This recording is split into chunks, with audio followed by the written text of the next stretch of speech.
I'm Bill. And I'm Candace. And we're the Disruptors. Wow. Welcome to the show, Bill. Well, it's nice to see you back. Yes. Club Med is never fun. Never fun at all. No, not those are not all. the right vacations. That was not good. I thought maybe you went to the Bahamas. That would have been better. That would have been better. That would have been better. England would have been even better. England would have been better. But, Okay. I just thought you went to the Bahamas. That's all. Chris, good to see you back. Thank you. Yeah. I missed you guys at the last show. Our ratings went way up, and everybody loved me, and now I'm going to be back in the cellar again. Uh-oh. I wanna call something out on that. Rolling right along. Today, Candace, we're going to talk about customer loyalty. Yes, because that is just a wonderful, delicious topic. And we're going to talk about the different types of loyalty. Well, all different types of actually, let me just go back. Okay. Really laying the foundation of a customer loyalty program. And there's lots of loyalty programs that are out there, but they're usually focused on just one thing, and that's sales. Right. And so, have you guys, Bill or Chris, do you have, are you members of a loyalty program right now? Oh, yeah, I'm a member of a loyalty program. Absolutely. Yeah, I'm in one, the gas machine. You know, when you go up and you put your card in, Yes. you punch 500 numbers, and then the dinosaur leaks out of into the tank at a better price. Dinosaur. Yeah, sure. Yeah. Right. And you have a plastic card. Yes, got a plastic card. How about you, Chris? Absolutely. I'm part of the Red Robin royalty. Oh, Red Robin. Uh-oh, Red Robin. Yum. Wow. No, we're not branded. We haven't been indoctrinated. No, not at all. Mm-mm. We never go to the Red Robin. Liar. Wednesday, 2 for 1. No, Yeah, liar, okay. liar. Pants on fire. Yeah. We'll behave now and get back to the facts that Candace can't wait to tell us. Yeah, well, Red Robin, I know, has a plastic card as well. Mm-hmm. And, one of the things that, just talking about that, and that is that really mobile apps are better.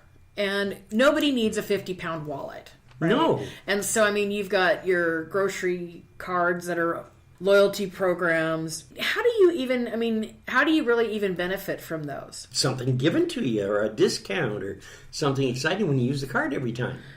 Yeah, and possibly gas earnings. Oh yeah, with the you get Safeway card, you get a percentage off, or actually not a percentage, you get pennies off. So for every $100, you get an extra 10 cents off of your gas over there at Safeway. Wow. Okay. I'm moving to Safeway. Shell's only a nickel. Yeah, and it's not hard to spend $100 at Safeway. No, No, it really 2 is. bags. So, not that we don't shop there. No. So, we wouldn't know. We would have no idea.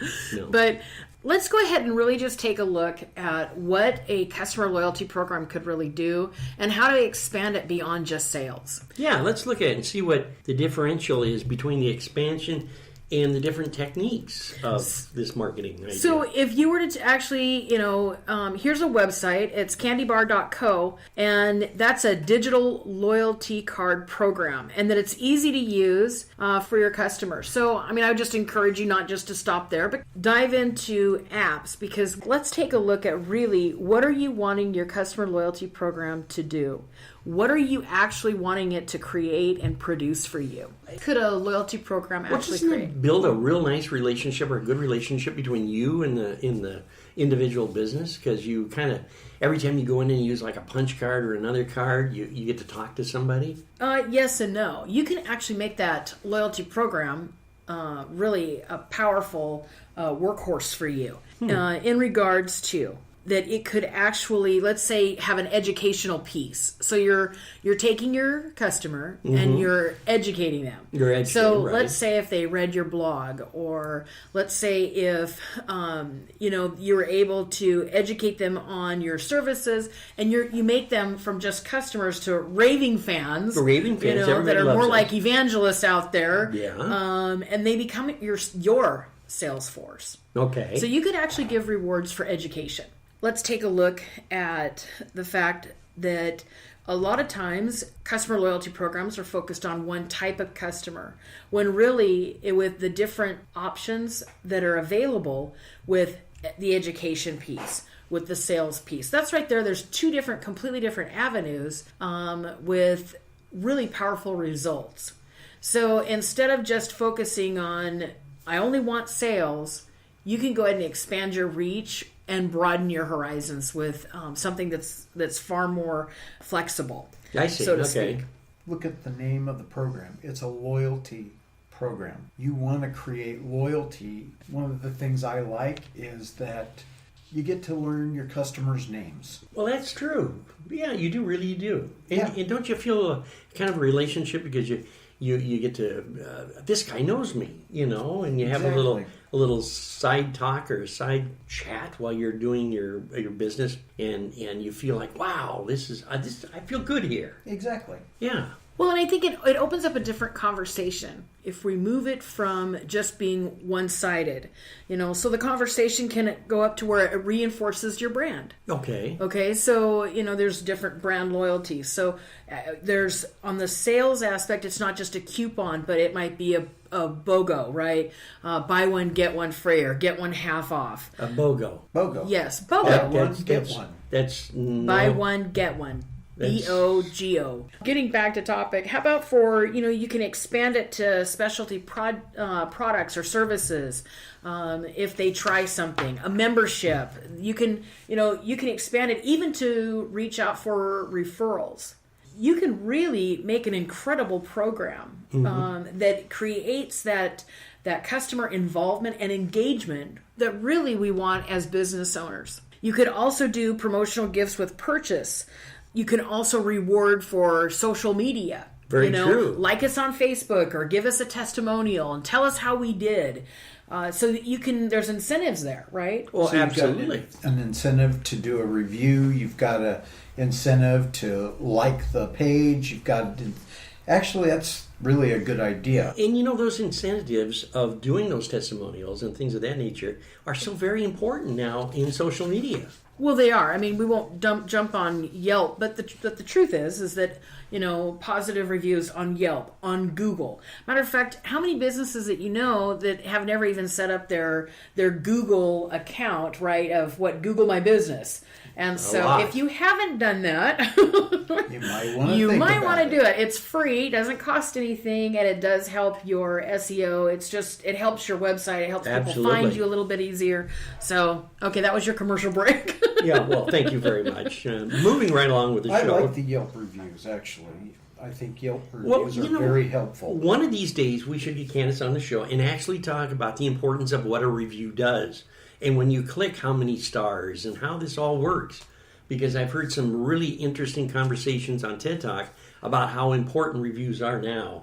Well, reviews are. Remember, your customer, no matter what industry or service you have, your customer is kicking your tires and window shopping online before they ever come to your front door. Absolutely. And so why a customer loyalty program can be so much more powerful than what it's been in the past. You can use your loyalty program for special events that, so if they're a part of that event, or, let's say if they're part of the company is supporting breast cancer awareness and they purchase a t-shirt. And that goes into your loyalty program. I mean, Right. you can be tied to a cause that your company's backing. And again, an event, an open house, customer appreciation day. I mean, so that loyalty program is far more than just a card allowing you to get the sales, wink, wink. Wink, wink. Or a percentage off on your gas.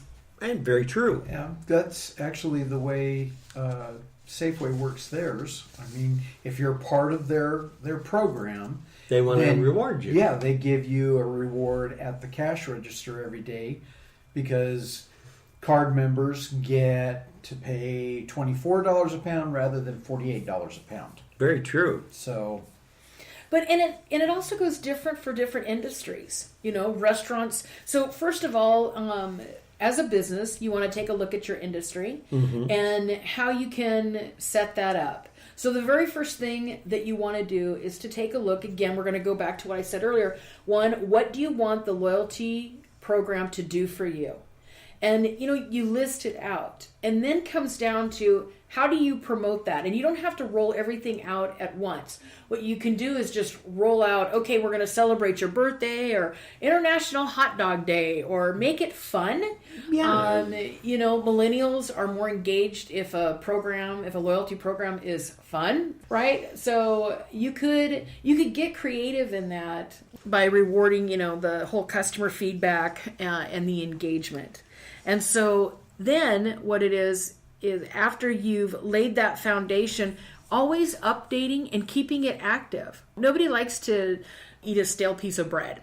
Well, so, right? Right. It's always better whenever it's fresh and it's warm and it comes right out of the oven, smell, right? the Yummy. smell. Oh. So a loyalty program can be just that tasty and delicious. And the profits that are there, remember, you're always wanting to take a look at your bottom line. So before you put something out there that could actually cost you money, you want to make sure that the program, whatever you're initiating, is going to keep you in the black, not dip you to the red. And then, of course, by updating and constantly taking a look at your analytics, right?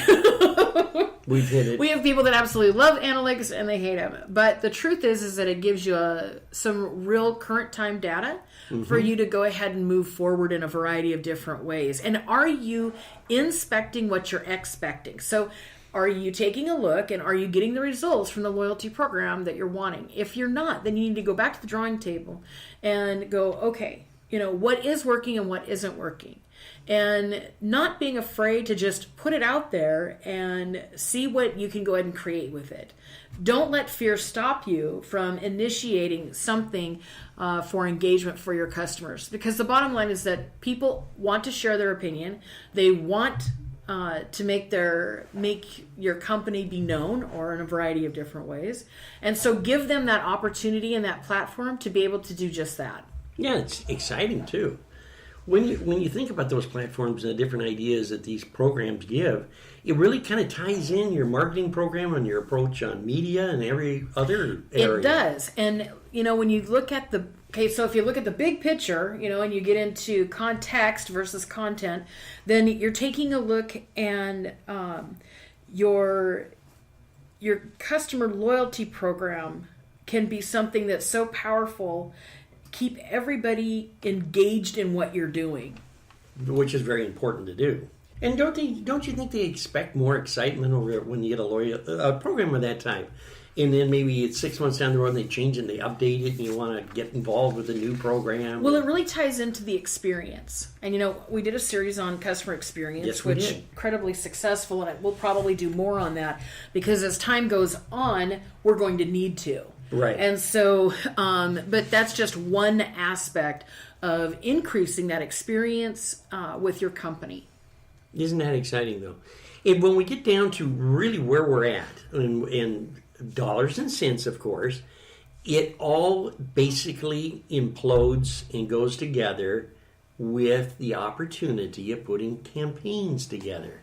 It does. Giving things to incite people and excite them to come down and say hello, or if nothing else, try your products out. They're excited. It does, absolutely. Well, that's a lot of information. We really have gone into great depths on this. I find Candace is over there. Well, she's sharpening her fangs. I'm so glad, ladies and gentlemen, this is audio and not video, because I have a good dentist. Do you have a good dentist? Yes. Does he have to use that white stone and you have to pedal? Anyway. I want to mention one thing about this. Yes. This topic that we're on is that Sure. once you start one of these programs, is it detrimental to stop the program? Well, I think you have to really understand what you're doing. Case in point, right? We had a small business up here on South Hill that did cupcakes. They started off doing cupcakes, and they did a buy 12, get the 13th one free. And what happened was, as soon as they decided to stop that, mind you, the cupcakes were about $4 a piece. So for a dozen, you're spending about $48. That's a lot of money for a dozen cupcakes. And when they stopped that program, I mean, for a fact, Chris, we had several friends that came back and said, oh my gosh, they're no longer doing the punch card, and they never went back. And then, of course, the business went out of business. if that cupcake, let's say that cupcake cost them, $1.25. Firstly, you have a much bigger problem if you can't afford to give away $1.25. Very true. For a $48, not including tax,